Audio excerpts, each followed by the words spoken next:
ஜாலியா சம்பாதிக்கிறதுன்னு ஒண்ணு கிடையவே கிடையாது. எந்த வேலையிலையும் ஜாலியா சம்பாதிக்க முடியாது. இப்போ இர்ஃபானை சிலர் சொல்லுவாங்க, நான் சும்மா ஒரு எக்ஸாம்பிளுக்கு இர்ஃபான் சொல்றேன். இர்ஃபான் நல்லா சாப்பிட்டு சாப்பிட்டு சம்பாதிக்கிறான்டா, நல்லா சுத்தி சம்பாதிக்கிறான்டா, உனக்கு என்னடா பிரச்சனை அப்படி கிடையாது.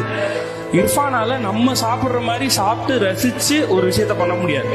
அவனுக்கு அது கண்டென்ட் பண்ணும். அவன் இங்க இருந்து ஒரு நாட்டுக்கு போறானா, அந்த நாட்டுக்குள்ள ஒரு நாளைக்கு அவன் 10 நாள் அங்க இருக்கானா, 10 நாள்ல 30 வீடியோ பண்ணணும்ன்றது கமிட்மெண்ட். அந்த 30 வீடியோக்கான கண்டென்ட் நோக்கி அவன் டிராவல் பண்ணும்.